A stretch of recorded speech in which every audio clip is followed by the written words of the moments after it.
되던 1991년에 제가 예수님을 만났어요. 그리고 처음 교회 생활이라는 걸 시작했는데 그 모교회가 있던 그 블럭에 이 모퉁이에 요즘으로 말하면 마트, 옛날에 슈퍼라 그랬죠. 무슨 슈퍼. 슈퍼가 하나 있었어요. 예전에는 저희 때는 보통 학생부 예배가 8시나 9시 이때 학생부 예배가 있고 그 다음에 또 예배 드리고 나서 11시에 어른 예배, 작년에 오전 예배 드리고 또 어떤 교회는 저녁 7시에 저녁 예배를 드리는 교회가 있고 또 어떤 교회는 한 2시에서 4시 사이에 오후 예배를 보통 드렸죠. 그러니까 아침에 한 8시쯤 교회 가면 저녁 예배를 드릴 때는 그때 제 기억에도 아마 저녁 예배를 드리다가 추세가 오후 예배로 바뀌니까 아마 오후 예배로 바뀌었던 것 같아요. 근데 저녁 예배를 드리는 때는 보통 한 8시에서 9시 그러니까 거의 하루 종일 교회에 있는 거예요. 근데 교회에서는 그 점심때 밥밖에 안 주잖아요. 그러니까 이 젊은 나이에 얼마나 배가 고프고 먹고 돌아서면 배고프고 이런 시기인데 그 교회 모퉁이에 그 교회 옆에 있는 모퉁이에 이 슈퍼가 얼마나 유혹을 하는지 몰라요. 그런데 당시에 저희는 주일에 그 가게를 갈 수가 없었어요. 왜냐하면 주일에 돌을 쓰면 큰일 났거든요. 혼났거든요. 우리 장로님들, 권사님들 다 그 시대를 지나셨죠. 대학 시절에는 이제 동아리 활동을 하고 여러 교회 사람들이 모이니까 이렇게 이야기를 나누다 보면 어떤 교회는 청년부 예배 끝나고 우리 노래방 갔다고, 또 어떤 교회는 당구장을 갔다고, 또 어떤 교회는 호프집을 가는 교회도 있었어요. 저는 그때만 해도 어떻게 교회 다니는 사람이 노래방을 갈 수 있지? 어떻게 교회 다니는 사람이 가요를 부르면서 즐거워할 수 있지? 막 그런 생각을 하던 때예요. 하물며 호프집이 웬 말이겠어요. 그런데 지금은 어떻습니까? 지금 주일에 가게 안 가시는 물건 사러 안 가시는 분 계세요? 아니면 누가 주일에 가게 가서 뭐 사 먹는다고 막 혼내는 이런 주일에 어디 돈을 쓰냐고 막 이러시는 분 계세요? 없으시죠? 오늘 소풍교회 성도님들 오셨으니까 제가 소풍교회에서 3년여 사역하면서 가장 신선한 충격이 있었는데 그게 뭐냐면 한여름에 예배 시간 지금도 하죠. 제가 우리 성도님들이 안 계실 때 우리 성도들에게 예전에 이야기한 적이 있는데 혹시 거짓말이라고 할지 모르니까 여기 증인들이 있으니까 한여름에 제일 더울 때 한 줄을 택해서 예배 시간에 딱 설교 시작할 때쯤에 아이스크림을 다 돌리려고 해서 아이스크림 까가지고 입에 물고 설교를 듣는 그런 진 풍경이 벌어졌습니다. 또 어떤 해에는 아마 그때 설교에 무슨 주제가 있어서 여자 성도님들한테 다 여자 미인 성류를 좋아해 그 이중인가요? 누가 광고하는 그 성류 음료 광고가 있어서 여자 성도들에게 성류 음료 캔 음료를 다 나눠줬어요. 그러니까 남자 성도들이 왜 우리는 안 주냐? 그래가지고 그 다음 주에 아마 복분자 음료를 나눠서 잠깐 기억 없으세요? 저는 그랬던 것 같은데. 네. 여러분 그때 이 아이스크림을 나누고 아이스크림을 저도 부경자들이 다 나눠주고 저희도 앉아서 아이스크림을 먹으면서 설교를 듣는데 아이스크림을 입에 물고 설교를 들으면서 이것이 하나님을 모욕하는 행위라는 생각을 조금도 하지 않았어요. 오히려 예배 안에서 하나님이 베풀어 주시는 아주 시원한 은혜, 선물 같은 느낌을 받았습니다. 이 아이스크림 하나로. 물론 많은 성도들이 아마 저와 같은 마음이었을 거라고 생각하는데 또 그 중에 어떤 성도님들은 아니 이게 무슨 짓인가, 이 경건한 예배 시간에 어찌 아이스크림을 먹으면서 말씀을 들을 수 있단 말인가 하는 성도님들도 분명 계시리라고 생각을 합니다. 오늘 저희가 나누는 이 말씀은 먼저 이거 설명을 드려야 되겠네요. 저희 교회는 지금 이 오늘이라는 예배 이 책을 가지고 이게 총 11챕터로 되어 있어요.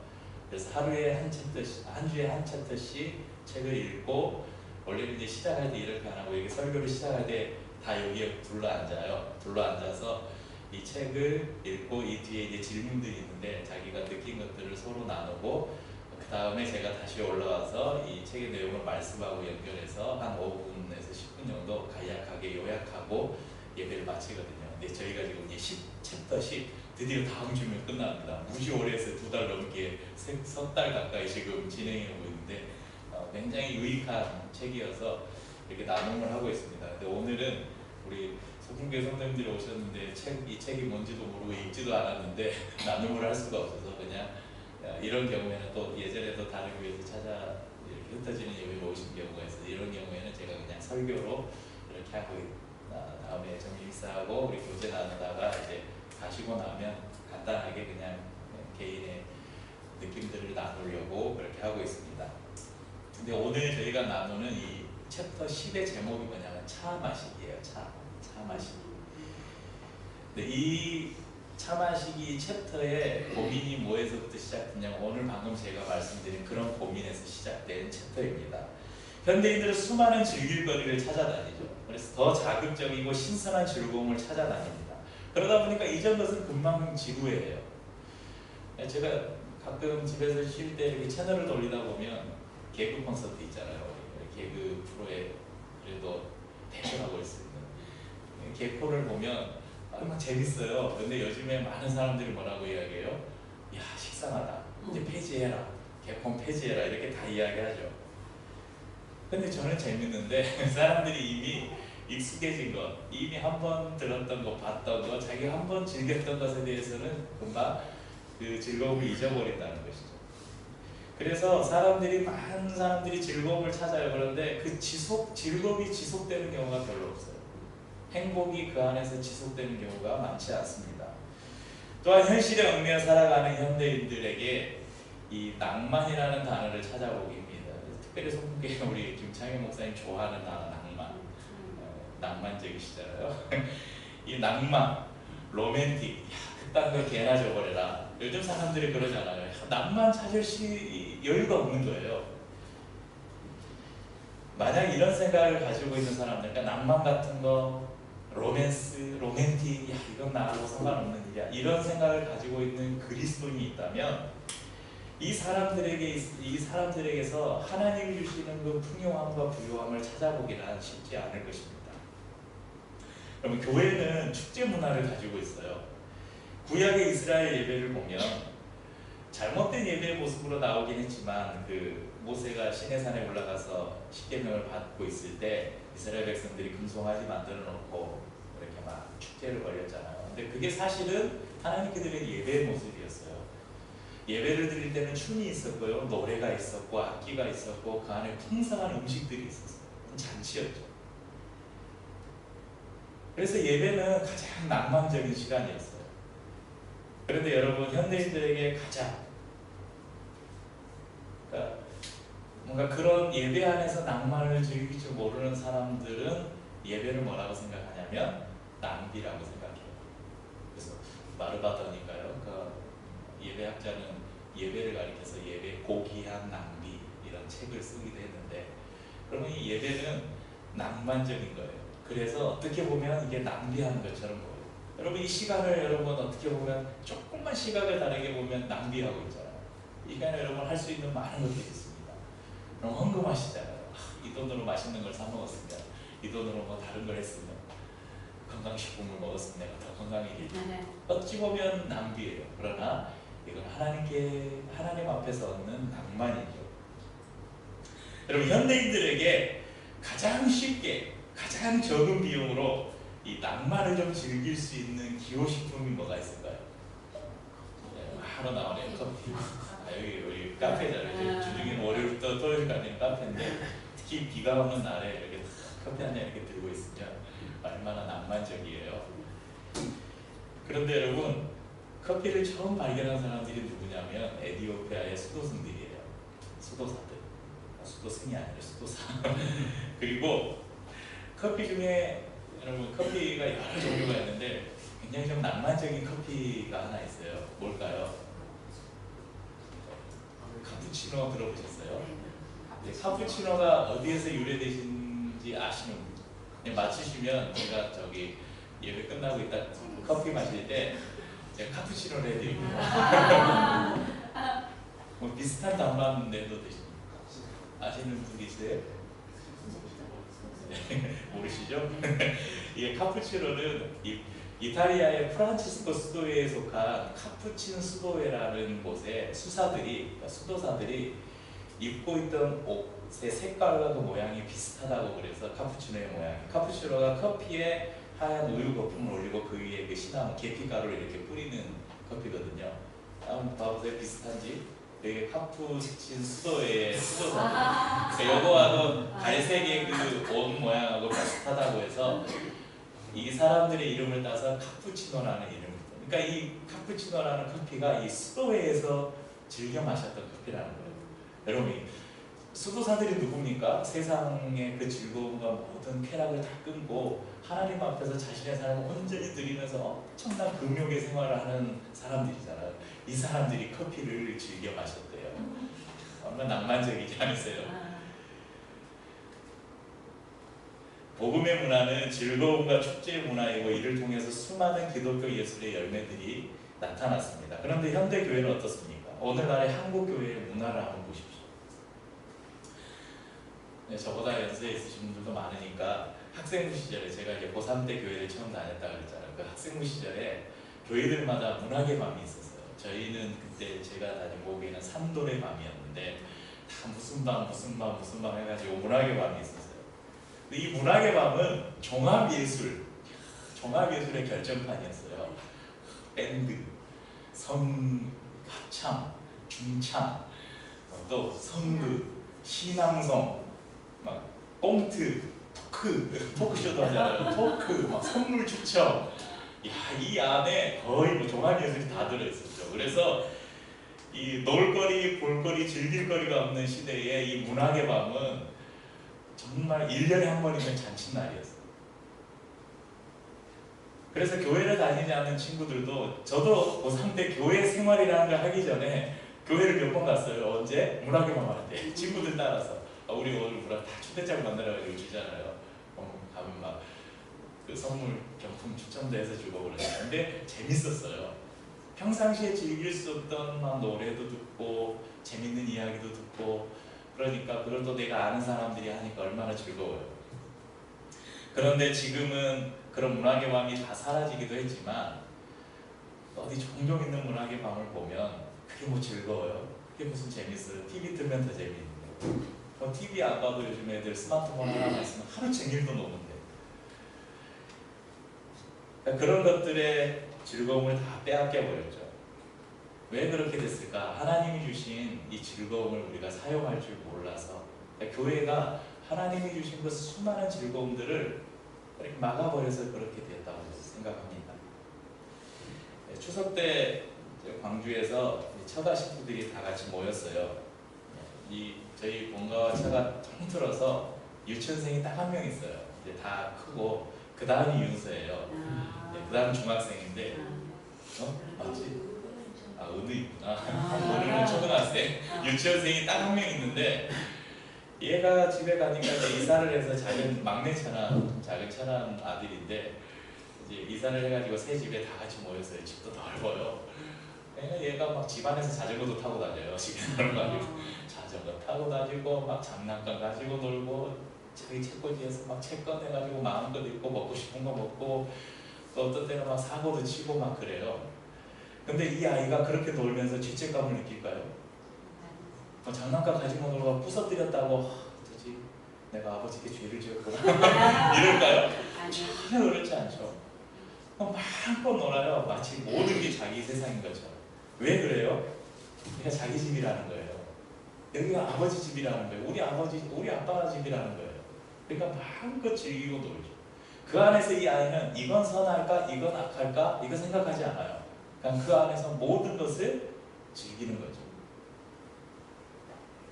오늘 저희가 읽은 본문에 보면 초대교회 당시에 금욕의 삶을 추구했던 사람들이 있었음을 알 수 있습니다. 있지는 않았지만 4장 1절부터 보면 성령이 밝히 말씀하시기를 후일에 어떤 사람들이 믿음에서 떠나 미혹하는 영과 귀신의 가르침을 따르려 하셨으니, 이런 사람들, 미혹하는 사람들, 이단들이 어떤 사람들이냐? 자기 양심이 화인 맞아서 외식함으로 거짓말하는 자들이라. 혼인을 금하고 어떤 음식물은 먹지 말라고 할 터이나, 여기까지. 그러니까 혼인을 금했다, 결혼하지 말라는 거예요. 그리고 어떤 음식물, 그러니까 자기들이 선한 음식과 나쁜 음식을 이렇게 구분해 놓고 이건 먹지 말아라 이렇게 제한했다는 것이죠. 그러니까 이 사람들이 이 초대 교회 이런 부류의 사람들이 이제 뭔가 좀 체계화되고 그런 게 나타난 게 이제 후기에 영지주의자들이 나타나게 됐습니다. 이 영지주의라는 것은 사람에게 있어서 사람의 영과 육이 있는데 영혼만 선하다는 거예요. 그리고 구원을 받았다는 것은 영혼만 구원받았다는 거예요. 그러니까 우리의 육체가 우리가 구원을 받았다고 했을 때 영혼은 구원받았기 때문에 이 육체는 이제 악하다는 거예요. 껍데기라는 거예요. 그래서 영혼을 담고 있는 육체가 악하다고 생각했고 모든 물질은 다 악하다. 그러니까 육체를 위해서 뭔가를 하는 걸 다 악하다고 생각했어요. 그러니까 결혼도 하면 안 되고 육체를 해하게 하는 어떤 이런 음식은 먹으면 안 된다. 이렇게 주장했다는 것입니다. 바울은 이들을 향해서 양심의 화인 맞은 사람들이다. 화인이 뭡니까? 불도장이잖아요. 옛날에 저희 사극에 보면 많이 나오잖아요. 막 고문할 때 찢잖아요. 그럼 이게 찢을 때 우리 옛날에는 또 그런 고문을 할 때도 썼지만 또 이 불로 찢는 게 어떤 때 찢어요? 수술 도구나 이런 게 없을 때 막 뭘 꼬매거나 아니면 거기가 감염되는 것을 방지하기 위해서 어쩔 수 없이 뜨거운 걸로 찢잖아요. 그 상처나 부위를. 그러니까 그러면 이게 감각이 없어져요. 그렇기도 하고 또 노예들에게 이렇게 도장을 찍을 때 이 불도장을 찍기도 했죠. 노예들. 그러니까 이 화인 맞았다는 것은 감각을 잃어버렸다는 것도 되고 또 다른 의미로는 뭐 사단의 표식을 받았다 그렇게 생각할 수도 있을 것입니다. 이런 사람들이 혼인을 금했습니다. 음식의 종류를 구별해서 음식을 제한했습니다. 남녀의 육체적인 사랑, 음식에 대한 육체적인 욕구 이 모든 것을 다 죄로 본 것이죠. 여러분 이런 주장은 하나님께서 천지를 창조하시고 보기 좋았다. 그리고 하나님께서 이 아담과 하와를 만드시고 둘이 그러니까 독자 혼자 있는 것이 좋지 못해서 하와를 만드시고 둘이 하나가 되어라. 결혼이라는 제도를 만드셨잖아요. 이 하나님의 창조의 사역과 또한 하나님께서 하라가신 이 결혼이라는 이 거룩한 성이라는 것에 정면으로 도전하는 것입니다. 또한 바울은 3절에서 음식물은 하나님이 지으신 것이니 지으신 바니 감사함으로 받으라 이렇게 이야기합니다. 결정적으로 4절에서 이렇게 말합니다. 하나님께서 지으신 모든 것이 선함에 오늘 말씀의 제목이에요. 하나님께서 지으신 모든 것이 선함에 감사함으로 받으면 버릴 것이 없나니. 왜 그렇습니까? 왜 버릴 것이 없고 모든 것이 선합니까? 5절에서 이야기해요. 하나님의 말씀과 기도로 거룩하여진다. 그러니까 우리의 삶에서 즐기는 모든 것들이 하나님의 창조의 결과물임을 인정하고 기도를 통해서 그것이 하나님께서 허락하신 것인지 아니면 하나님께서 창조하신 그 원형을 사단이 변형시켜서 타락시킨 것인지 이것만 우리가 분별할 수 있다면 우리가 즐기고 누리는 모든 것이 거룩한 것이 된다고 사도 바울은 이야기하는 것입니다. 그럼 다시 이 책으로 돌아가서요. 여러분 이 책에 보면 10장에 왼쪽 말고 오른쪽에 제일 아래에 조그만 글씨로 부제가 적혀 있어요. 혹시 보신 분 계세요? 성소 음미하기. 이게 원래 이 챕터가 차마식이에요. 차마식인데 여기 오른쪽에는 부제로 성소 음미하기. 이게 연결된 거예요. 이 저자가 어느 날 시간과 장소를 구별해서 그러니까 바쁜 일상에서 탈출해서 내가 뭔가 좀 조용한 시간을 갖고 싶어서 시간과 장소를 구별하고 차를 한 잔 딱 마시면서 이 깨달은 걸 책으로 이제 이 챕터로 쓴 거예요. 그러니까 자기가 지금 차 한 잔을 마시면서 이 여유를 즐기는 이게 마치 성소 안에서 하나님을 음미하는 것과 같다고 이야기하는 것입니다. 성소를 영어로 보니까 sanctuary 이렇게 이야기하더라고요. 아무나 접근하지 못하는 거룩한 장소 또는 구약의 이 도피성 제도에서 따와서 도피처 또는 은신처, 피난처, 안식처 이런 의미가 있습니다. 요즘 사람들이 교회를 아직도 이게 이제 습관이 되신 분들은 이렇게 기도하거나 이럴 때 오늘도 우리를 이 거룩한 성전에 모이게 하시고 막 이렇게 기도하잖아요. 성전이란 저희 성도님들에게 제가 자주 이야기해요. 성전이라는 표현은 잘못된 표현이라고. 성전이라는 표현보다는 성소라는 개념이 오히려 더 적당한 개념입니다. 왜냐하면 전이라는 것은 건물이라는 것을 함축하고 있기 때문에 교회가 더 이상의 건물이 아니라 성도들의 모임이 건물이고, 그런데 다른 개념으로 성소라는 개념은 건물과 상관없이 성도들이 모여있는 곳, 그래서 하나님이 거하시는 곳, 그것을 의미하는 것입니다. 오늘 우리는 비록 주중에는 카페로 사용되는 이 공간이지만 오늘 이곳은 하나님의 구별하신 거룩한 성소입니다. 하나님의 백성들이 하나님을 예배하기 위해서 모여있는 하나님의 거룩한 성소입니다. 여기는 주중에는 없는데 여기에 이렇게 단을 놓고 십자가를 세우고 성찬을 세팅하고 악기를 세팅해서 하나님을 예배합니다. 그리고 우리가 모여서 노래를 부르고 인사를 나누고 이렇게 설교를 듣고 기도를 드립니다. 빵을 떼고 포도즙을 나누는 성찬에 참여합니다. 그래서 우리는 이 모든 시간과 공간을 통해서 우리는 하나님을 누리고 즐기는 거예요. 이러한 주일 예배의 경험이 오늘 하루 이곳에서 끝나는 것이 아니라, 그러니까 우리가 삶의 예배 많이 이야기하잖아요. 그러니까 우리의 예배가 오늘 주일 아니면 이 공간에서 끝나는 것이 아니라 우리의 삶의 현장으로 우리의 예배가 연장될 때 여러분 성소가 확장되는 거예요. 이곳만이 성소가 아니라 여러분이 일하는 주방이, 우리 학생들과 직장인들이 공부하고 일하고 앉아있는 그 책상이, 또는 차 한 잔의 여유를 즐기기 위해서 이 저자처럼 어느 카페에 앉아서 그 차를 한 잔 음미하는 그곳이, 아니면 나 홀로 일상에서 탈출해서 뭔가 여유를 찾기 위해서 떠나는 그 여행지 안에, 그곳이 바로 하나님의 성소가 될 수 있다는 것입니다. 저자는 사람들이 성소의 즐거움을 방해하는 것으로 걱정거리를 이야기해요. 그래서 우리에게는 내려놓는 법, 휴식하는 법을 배워야 된다고 이야기합니다. 그 교회 다니시는 분들이 운영하는 식당이나 이런 가게들에 보면 여기 문 앞에 이렇게 주일이 되면 걸어놓는 거 하나 있잖아요. 주일은 쉽니다. 근데 여러분, 이 주일은 쉽니다는 식당에 걸 게 아니라 교회 문에 걸어야 돼요. 교회 문 앞에 항상 주일은 쉽니다. 그러니까 현대교회가 왜 이렇게 성도들이 교회 안에서 피로감을 느끼냐면 주일이 쉬는 날이 아니에요. 주일은 일주일의 그 고단한 노동의 연장이에요. 그래서 제가 아까 말씀드린 아침부터 와가지고 뭐 여기저기 봉사하고, 그러니까 그게 정말 이게 안식으로 하는 많은 분들이 계시죠.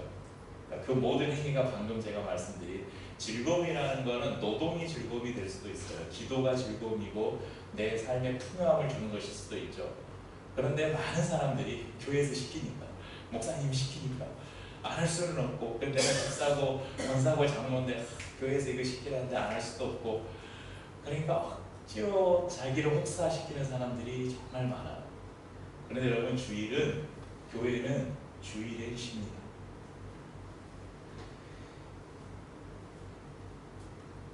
주일 이곳에서 하나님과 성도들과 함께 누리는 축제의 즐거움과 안식을 누리지 못한다면 우리의 일상의 성소 안에서도 그런 걸 누리지 못한다는 거예요. 쾌락과 즐거움이 지나치면 우상이 됩니다. 중독과 탐닉은 우리를 죄악 가운데로 빠뜨리는 함정이 될 수도 있습니다. 하지만 우리 속담에 이런 속담이에요. 구더기 무서워서 장 못 닦으냐. 그러니까 또 아까 제가 말씀드린 극단적인 영지주의자들처럼 그런 것이 두려워서 하나님이 주신 부요함을 누리지 못하는 것 또한 어리석은 일이라는 것입니다. 그래서 우리는 항상 말씀과 기도로 분별력을 길러야 합니다. 즐거움을 누리고 해석하는 법을 배워야 됩니다. 사랑하는 성도님들, 여러분 주일에는 좀 즐겁게 누리시길 바랍니다. 아멘. 그런 면에서 우리 기회교회 성도님들은 참 복받으신 분들이에요.